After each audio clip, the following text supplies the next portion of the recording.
Good evening, welcome to Left, Right and Centre. I'm Vishnu Shov. On the programme tonight, the YSR Telangana party leader YS Sharmila, who was arrested on Tuesday after she tried driving to the home of Chief Minister K. Chandrasekhar Rao in Hyderabad, today said that she felt insulted as her only aim was to parade vehicles that were damaged by his party's goons.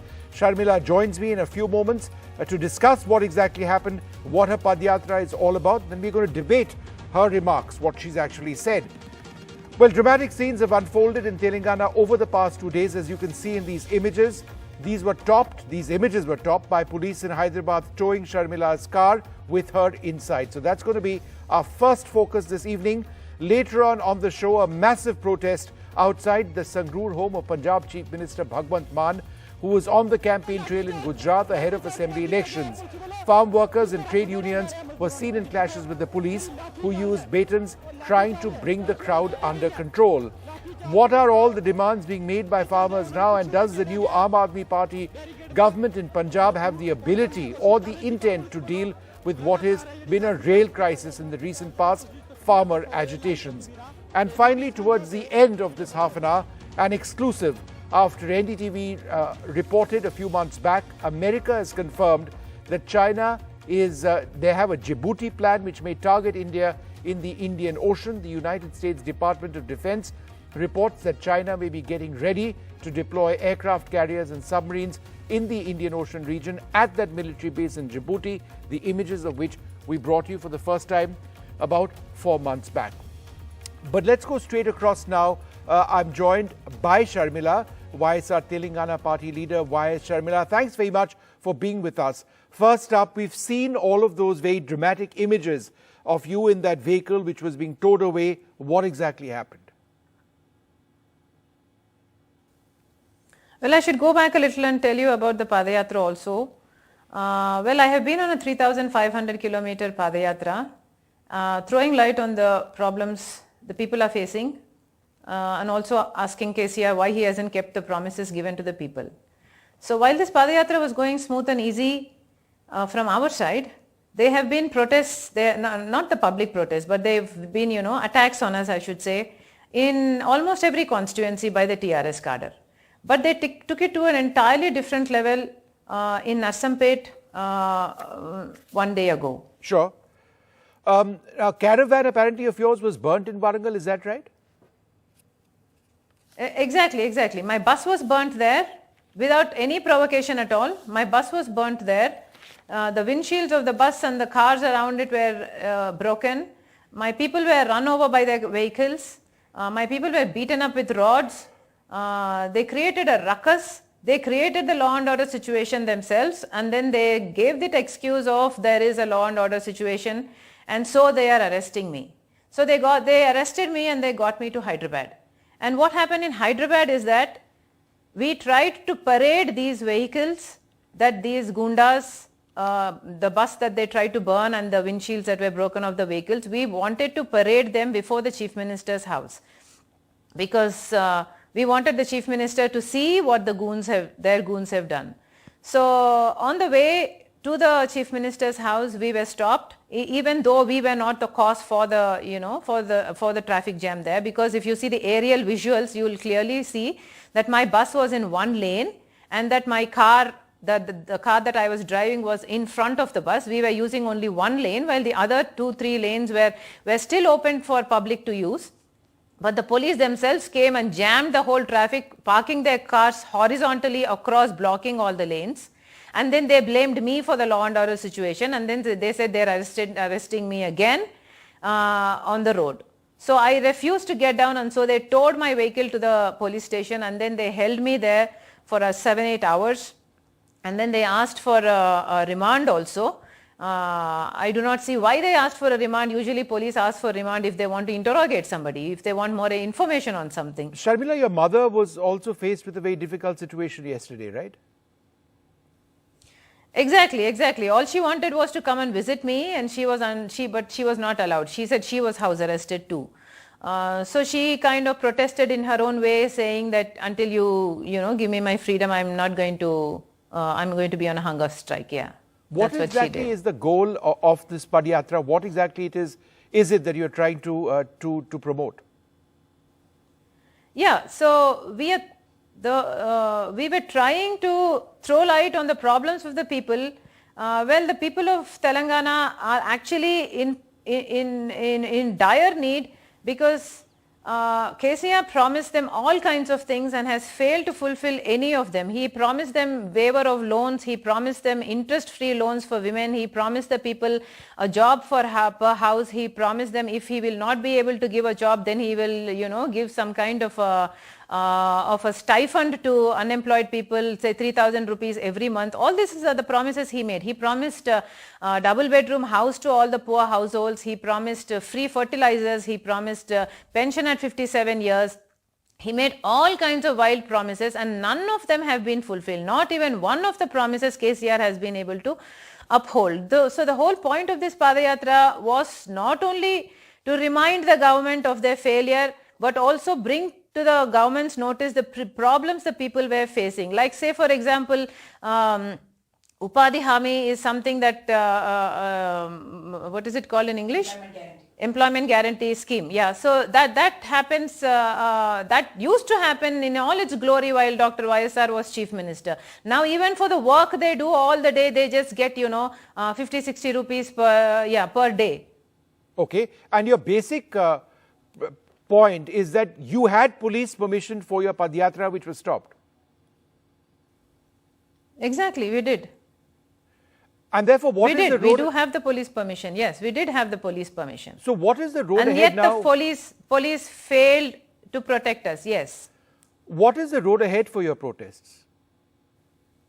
Well, we are still going to talk about KCR's failed promises. We are still going to remind the government of its failures. We are still going to talk about his corruption because the biggest scam of India today is the Kaleshwaram project. This is the biggest scam of India. I say it is the biggest because most of the funds came from central financial institutions into this project and all of them were siphoned off. Almost 70,000 crores of rupees was siphoned off in just one Kaleshwaram project. The Congress knows about it, the BJP knows about it, the BJP ministers themselves come and say that KCR has been using Kaleshwaram project as an ATM, but they don't do anything about it. Okay. So I am the only one who's talking about the corruption of KCR in the state of Telangana. I am the only one who's highlighting the problems of the people. I am the only one asking questions to KCR. So I think I am going to continue this Padayatra, like I said, another whatever kilometers, a few hundreds of kilometers. Sharmila, thanks very much for speaking to us. You're going to continue with your protest. Let's see what exactly the TRS has to say in counter to this. We are joined by M. Krishank, national spokesperson of the TRS, also Dr. GVN Varaprasad of the YSR Telangana party. M. Krishank, the basic point being mentioned is that the TRS as a party has failed to fulfill many of its promises. How do you respond? Vishnuji, one number is blatant lies and bundle of jokes. Why? I'll start with the Kaleshwaram, which he has mentioned, yes, particularly charging it with graft allegations on us. She has said that it's 70,000 crore corruption, whereas the entire project till now spent has been 80,000 crores. In 80,000 crores, there are numerous reservoirs, barrages, dams being built, and it's one of the largest source of contribution for both irrigation and drinking water today for Telangana. And they're calling it a 70,000 crore corruption when the entire budget till now was 80,000 crores. The whole point here is, Vishnu, number one, the locus standi of this particular individual. This individual and their family has been against the creation of Telangana. Mrs. Y.S. Sharmila has taken out programs of United Andhra Pradesh against the creation of Telangana. One. Number two, she has mentioned that there was no provocation for TRS protesters to react. If you have noticed that she has mentioned that she has taken so and so number of days and so number of kilometers of Padyatra. There has been no incident. But very recently, just when this happened, she has abused our legislator and also her chief minister. But she alleges lots of instances of violence. She says that TRS workers burnt her part of her vehicle in Warangal recently. She says that it's been happening constantly. That's a central ground right now. Vishnuji, that is what I'm telling you. What I'm not denying with the fact. I'm not at all denying with the fact. But what provoked it? The provocation was the absolute abuse against the legislator, provoking the people of that constituency to attack the legislator with slippers. She has asked him if he was grazing donkeys. That was the ruthless language against a legislator who never and so even that uttered a word justifies the against violence her. by your workers. Absolutely not. But you cannot provocate with the indecent and unlawful Yeah, language. but what And when the justifies police... this violence? Anyway, let me get a reaction. No, I have to come to one more point, Vishnu. Please, just 1 minute. With the media attention which she tried by taking in her car, do you think it is right for anyone randomly taking a car and expecting to go inside the Chief Minister's office? And she when wanted the to protest police wanted outside to the Chief Minister's house, right? She can definitely walk up to there, taking a car, trying to attempt, and this is not Rayalaseema factionism, which they were known for. Okay. That family was all right, known Mr. for. Krishank, half a second. Dr. Prasad, couple of points that M. Krishank has raised. Number one, he says that as far as that big project is concerned, what has been stated as the extent of corruption is more than the total value of the project. And secondly, Sharmila was inciting the violence in Warangal. Reply to those 2 points. Number one, Kaleshwaram project, the misappropriation of funds, majority of the people came to know in Telangana, not only Telangana, several other areas also, everybody is feeling that, and they have some information that misuse of funds in Kaleshwaram project. Number one. Number two. But what is the evidence, sir? And that evidence in due course at appropriate time will produce before appropriate authority, before the But court. why have you not done that so far?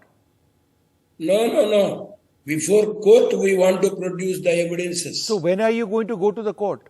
Shortly. So 1 week, 2 weeks, could you give us an idea? Because it's a very strong allegation. It will take little time also, because for the past 48 hours what had happened, everybody knows. And my land friend told just now that Sharmila abused the legislature. So here the thing including the Chief Minister. Listen, my friend, listen.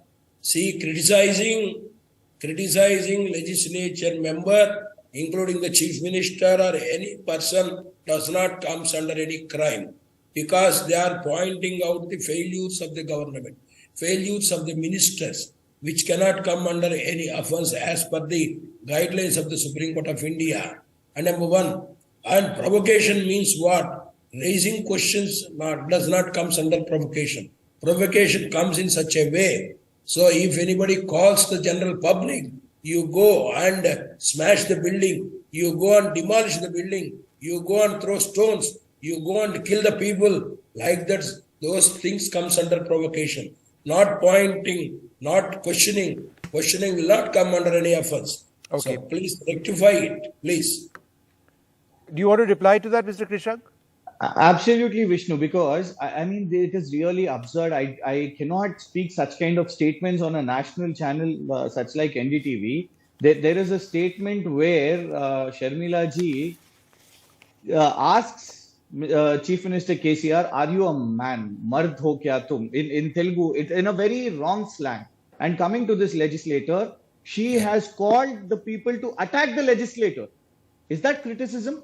Is that constructive criticism, calling for people, the constituents, to go attack the legislator?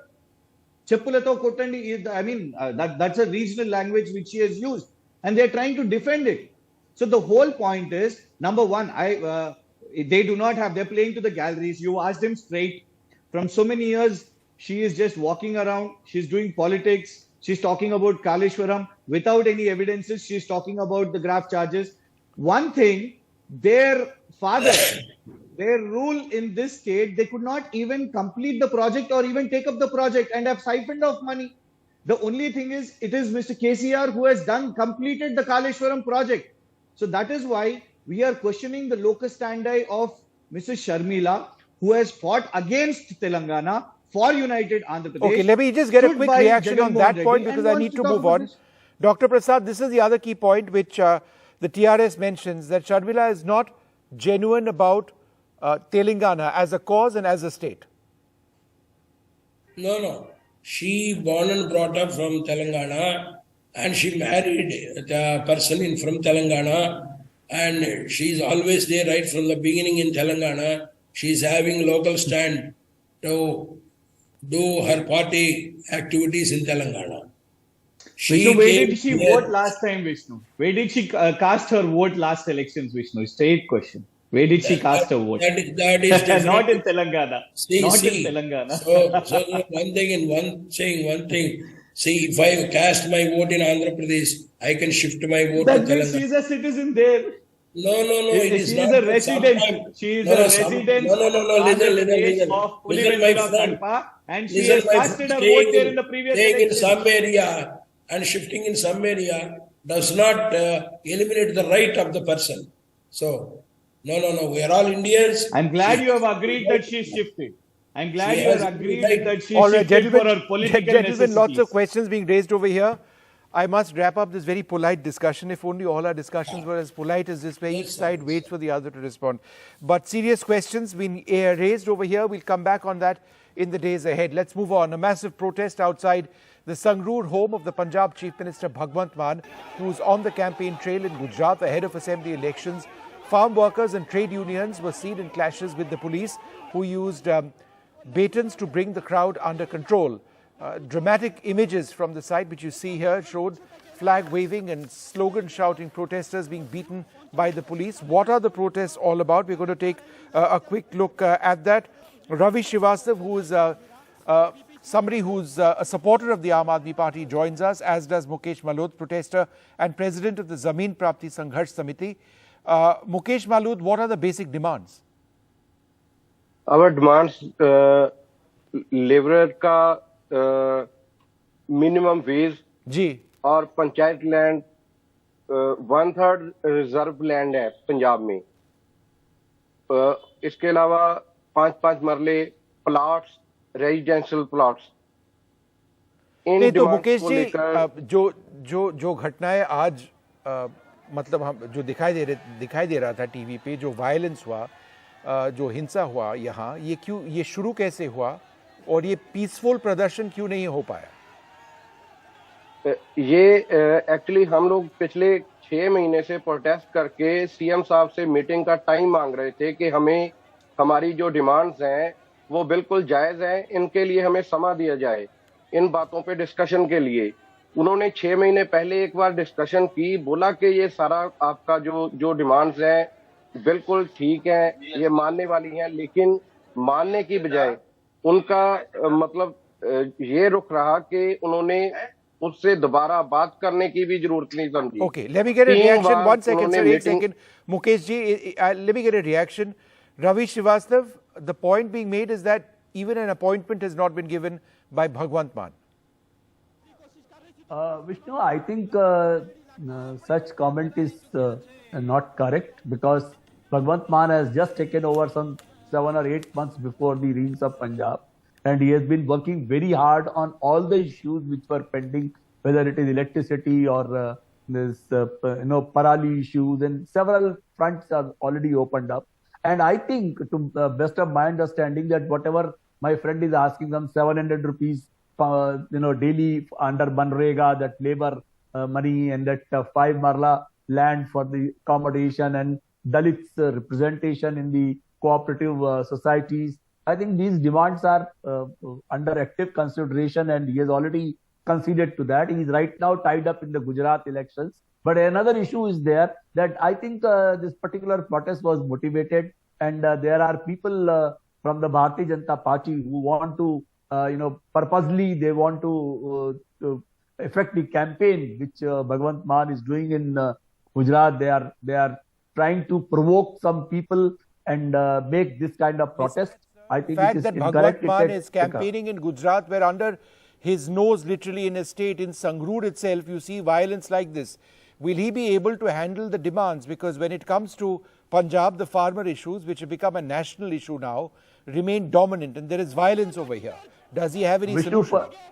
Yeah, for sure. I think for sure he'll be able to make headway with this what of particular these demands? For challenge. example, raising the minimum wage, increasing the plot size of the holding, as I understand it.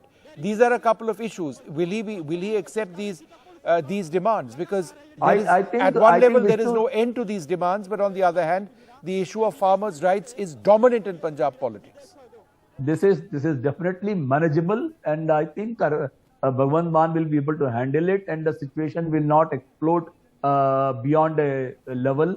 I hope you remember that for 1 year we have experienced the farmers' agitation. The central government faced it. They were sitting on agitation in Delhi, and it costed some 750 lives for that matter. And ultimately, the Honorable Prime Minister had to apologize on the floor of the Parliament, and he had to repeal all those 3 black laws for that matter. So now, but this issue I think is a local issue, and Bhagwant Mann will be able to definitely handle it. It's a matter of couple of days, All and right.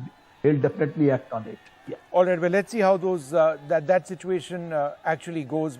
The violence today was considerable, as you can see from these images outside Bhagwant Mann's home at a time when he's been very busy and has been campaigning in Gujarat.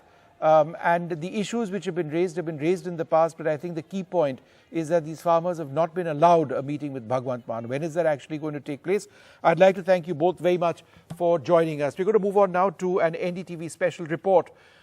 China may base aircraft carriers and submarines in its first overseas military base in Djibouti in the Horn of Africa that faces the Indian Ocean, a move that will have profound security ramifications for India. Details of the base feature in the U.S. Department of Defense's annual report on China, which is submitted to the U.S. Congress. It's just been released yesterday. The report, in fact, comes less than 4 months after we published high-resolution satellite images of this base. Interestingly, it also comes on a day when China has objected to U.S.-India exercises in Uttarakhand.